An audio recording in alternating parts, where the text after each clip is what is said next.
Hi guys, நம்ம இந்த வீடியோவில் லெஜெண்ட் ஆஃப் சென்லி எபிசோட் 15 என்ன நடந்துச்சு அப்படிங்கிறத பற்றி தான் பார்க்க போகிறோம். இந்த வீடியோவில் நம்ம எதிர்பார்க்காத பல சம்பவங்கள் நமக்காக காத்துட்டு இருக்கு. அதை விட முக்கியமாக நம்ம ஹீரோவே ஆக்ஷனில் இறங்கியிருக்காரு. இவ்வளோ பில்டப் கொடுக்குற அளவுக்கு அப்படி என்ன நடந்துச்சுங்கிறத பார்க்கறதுக்கு முன்னாடி நம்ம சேனலை சப்ஸ்கிரைப் பண்ணாதவங்க சப்ஸ்கிரைப் பண்ணிக்கோங்க.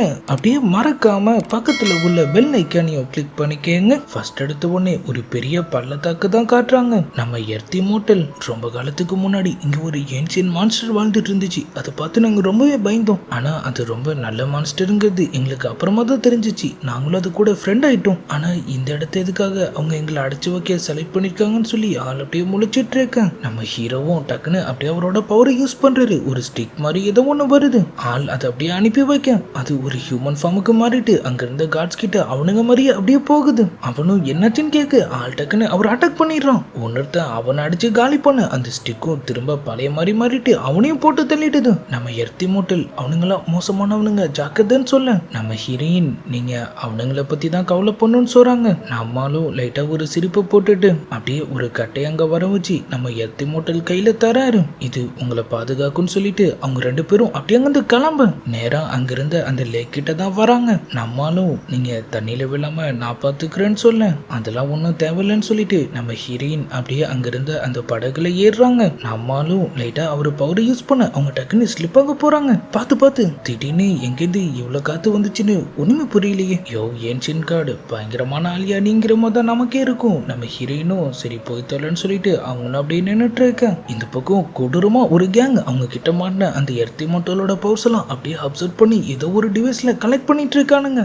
அந்த கேஜ்லாம் வேற பயங்கரமா இருக்கு. அவங்க எல்லாரும் உள்ள மாட்டிட்டு அப்படியே துடிச்சிட்டு இருக்கேன். நம்ம ஹீரோயின் என்ன பிளான்னு கேக்குறாங்க. நான் இந்த ஃபார்மேஷன்லாம் கவனிச்சுக்கிறேன், நீ போய் அடிச்சு நவுத்துன்னு நம்மளும் சொல்றாரு. சொன்ன மாதிரியே ஆல்டக்குன்னு அவரு பவர் யூஸ் பண்ணி அங்கிருந்த ஃபார்மேஷனை மொதல் காலி பண்ண அங்கிருந்த அந்த கேங் அதை பார்த்துட்டு வெறி கொண்டு அவங்கள அட்டாக் பண்ண வரானுங்க. நம்ம ஹீரோயினும் அவங்க ஸ்பியரோட களத்துல இறங்க அவனுங்க மொத்த பெரியும் அடிச்சு தம்சம் பண்ண ஆரம்பிச்சிடுறாங்க. அங்கிருந்த எர்த்தி மோட்டல்ஸும் டிமண்ட் இல்லாம சேர்ந்தவங்களா நமக்கு ஹெல்ப் பண்றாங்க. அவங்க எப்படி நமக்கு ஹெல்ப் பண்ணுவாங்க, நம்மள டார்ச்சர் பண்றதே அவங்க தானே. இந்த பக்கம் நம்ம ஹீரோவும் கூலா உட்காந்து அப்படியே டீ சாப்பிட்டுட்டே அது எல்லாத்தையும் வேடிக்கை பார்த்துட்டு இருக்காரு. ஒரு கட்டத்துல அவனுங்க எல்லாரும் அங்கிருந்து தெரிச்சு ஓட நம்மளும் டக்குன்னு அவரு பவர் யூஸ் பண்றாரு. ஒட்டுமொத்த கேஜும் அட் டைத்துல ஓபன் ஆகுது. எல்லாரும் வேக வேகமா வந்து எங்களை காப்பாத்தினதுக்கு ரொம்பவே நன்றின்னு சொல்ல நம்ம ஹீரோவும் அடுத்த செகண்ட் அப்படியே அவங்க முன்னாடி வந்து நிக்கிறாரு. இம்மோட்டல் இந்த உதவியை நாங்க மறக்கவே மாட்டோம். நம்மளும் இந்த இடம் பாதுகாப்பு இல்ல, நம்ம வெளியே போய் பேசலாம்னு சொல்ல நம்ம ஹீரோயினும் அவர் அப்படியே எகத்தாளமா ஒரு லுக்கு விட்டுட்டு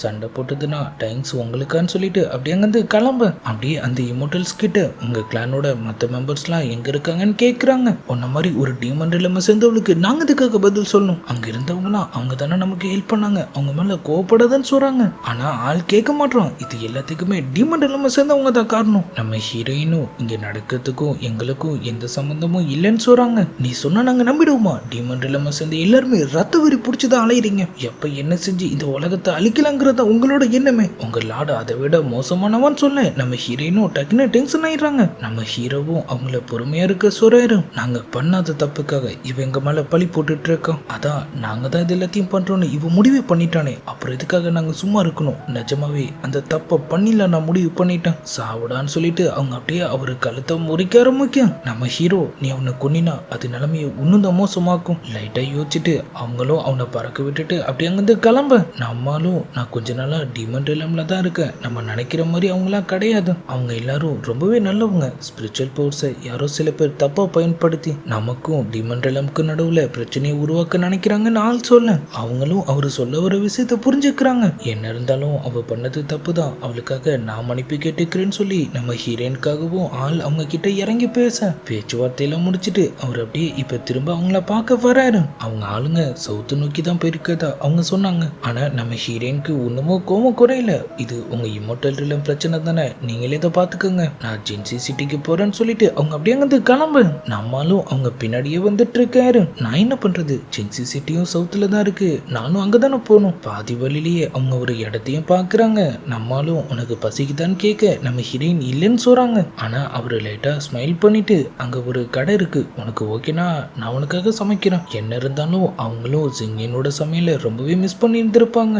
ஆளும் அப்படியே அவங்க கையை பிடிச்சி அவங்களை கீழே கூட்டிட்டு போக நேரா அங்கிருந்து ஒரு கடைக்கு போயிட்டு நாங்களே எங்களுக்கு வேணுங்கிறத ரெடி பண்ணிக்கிறோங்கிற மாதிரி அவரு சொல்றாரு. உங்களுக்கு உங்களுக்கு என்ன வேணும்னு சொல்லுங்க, நானே ரெடி பண்ணி தரேன். இல்ல நான் பாத்துக்கிறேன், ஆனா நீங்க கவலைப்பட வேணாம், உங்களுக்கான காசையும் கொடுத்துடுறேன்னு ஆள் சொல்ல. அவங்களும் கொஞ்சம் வெயிட் பண்ணுங்க, நான் கிச்சனை கிளீன் பண்ணிட்டு வந்துடுறேன்னு சொல்லிட்டு அவங்க 2 பேருக்கும் டீ சர்வ் பண்றாங்க. ஆனா அவங்க முழிக்கிற மொழியே சரியில்லை. நம்ம ஹீரோயின் அதை நோட் பண்ண ஏதோ தப்பா இருக்கு. நம்மளும் தி கிரேட் அசுர கிங் பயப்படுறீங்களான்னு கேட்க நம்ம ஹீரோயினும் டக்குன்னு அந்த டீ எடுத்து அப்படியே குடிக்க ஆரம்பிச்சிடுறாங்க. அவங்க என்ன பிளான் பண்ணாலும் எனக்கு அதை பத்தி கவலை இல்லை, எப்படியும் அதை விட ஒரு பெரிய பிளானை நீங்க போட்டிருப்பீங்கன்னு அவங்க சொல்ல கொஞ்ச நேரத்திலேயே அந்த லேடியும் திரும்ப வராங்க. கிச்சன் ரெடி ஆயிடுச்சு, நீங்க இப்ப போலாம். ஆனா அவங்க முழிக்கிற மொழியே சரியில்லை. நம்ம ஹீரோயினும் கொஞ்சம் இங்க வாங்கலன்னு கூப்பிடுறாங்க. அவங்களும் அப்படியே கிட்ட வர டக்குன்னு அவங்கள பிடிச்சி மடக்கி அவங்க போட்டு டீயை அவங்க வயலே ஊத்த ஆரம்பிச்சிடுறாங்க. கொஞ்ச நேரத்திலேயே அந்த லேடியும் அப்படியே துடிக்க ஆரம்பிக்க நம்ம ஹீரோயினும் டக்குன்னு அவங்க கழுத்தை பிடிக்கிறாங்க. அவங்க உண்மையான ஃபார்ம் வெளியே வருது. அவங்க ஒரு மான்ஸ்டர்.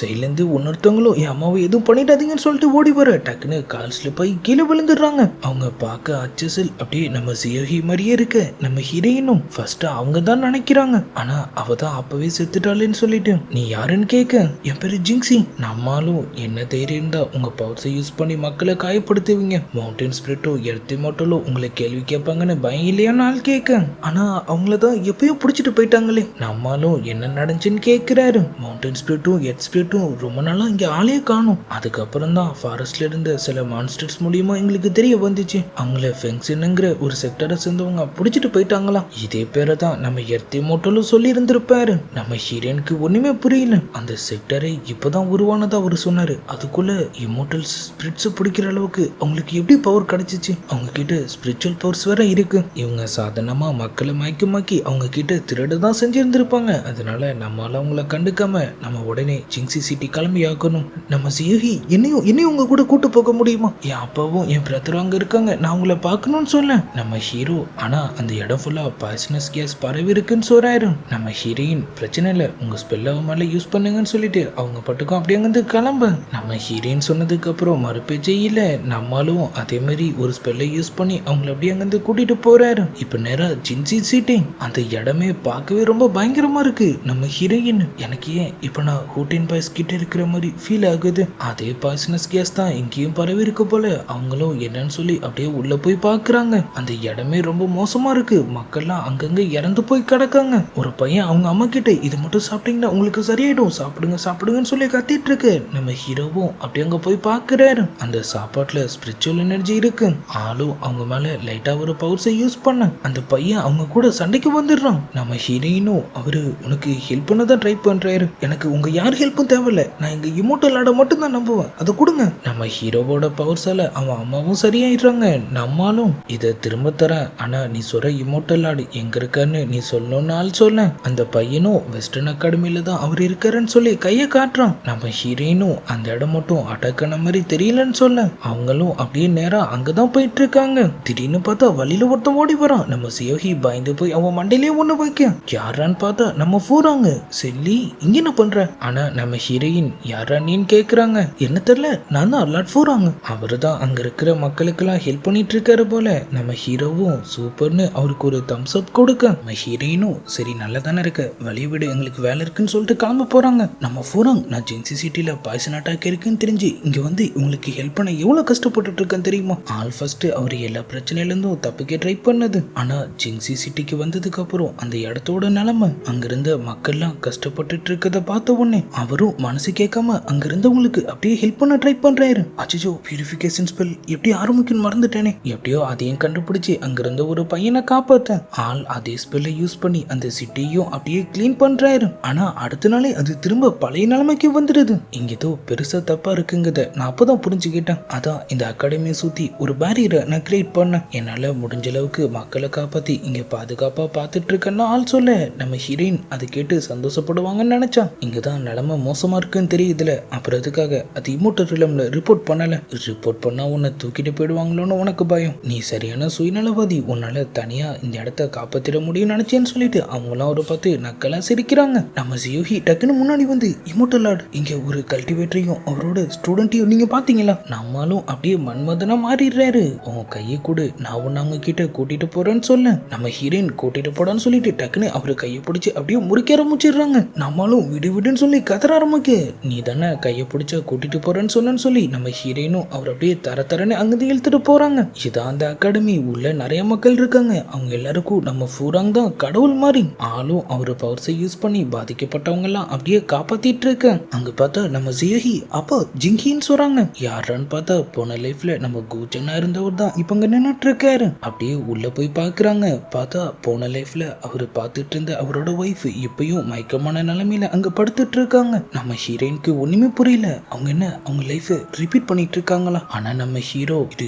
எதிர்ச்சியா நடந்த ஒண்ணுன்னு சொல்ல நம்ம ஹீரோயினும் சரின்னு போய் அவங்கள அப்படியே செக் பண்றாங்க. ஆள் அவங்கள தடுக்கிறாரு. இவ்வளவு நேரம் இங்க இருந்து நீ உங்களுக்கு என்ன பண்ணிட்ட, கொஞ்சம் சும்மா இருன்னு சொல்லிட்டு அவங்க நிலைமைய நம்ம ஹீரோ கிட்ட சொல்ல நம்மளும் அவரு பவரை யூஸ் பண்றாரு. அவங்களுக்கும் லைட்டா கான்சியஸ் திரும்ப ஆரம்பிக்குது. அப்படியே நம்ம ஃபூராங் கிட்ட நீ இவ்வளவு நாள் இங்க இருந்தில்ல, எந்த பக்கம் பாய்சனஸ் ஏர் அதிகமா இருக்குன்னு நீ கண்டுபிடிச்சியா? வெஸ்டர்ன் கேட்ல தான் லாடு, அங்க இருக்கிற பாய்சன் தான் ரொம்பவே பவர்ஃபுல்லா இருக்கு. நம்ம ஹீரோவும் சிட்டிக்கு வெளியே அந்த அளவுக்கு பாய்சனை நான் சென்ஸ் பண்ணல, அப்பனா இது உள்ளிருந்து தான் பரவிட்டு இருக்குன்னு நினைக்கிறேன். ஆனா அங்க இருந்த கல்டிவேட்டர் போன வாட்டி நான் இங்க வந்தப்ப சிட்டிக்கு வெளியே தான் லைட்டா பாய்சனஸ் ஆராச நான் சென்ஸ் பண்ணேன், ஆனா சிட்டிக்குள்ள கிளீனா தான் இருந்துச்சு. நம்ம ஹீரோ லைட்டா குழம்பரமிக்க இந்த பக்கம் நம்ம போறாங்க. எந்த கவலையும் இல்லாம நம்ம ஜியோஹி கூட கடலை போட்டுட்டு இருக்காரு. அதை பார்த்துட்டு நம்ம ஜிங்கியும் அவங்கள அப்படியே உள்ள கூட்டிட்டு போக இந்த பக்கம் நம்மால் அவரு கையில இருந்த அந்த காயத்தை காட்டுறாரு. நம்ம ஹீரோனுக்கு சாக்கா இருக்கு. இது அன்னைக்கு ஏற்பட்டதாச்சு, ஒண்ணும் இது சரியாகலையா? இவர் இதை பத்தி நம்ம கிட்ட ஒரு வார்த்தை கூட சொல்லின்னு சொல்லி அவங்க ஒரு பக்கம் யோசிச்சுட்டு இருக்காங்க. நம்மாலும் இந்த காயம் ஜிம்மியால ஏற்பட்டது.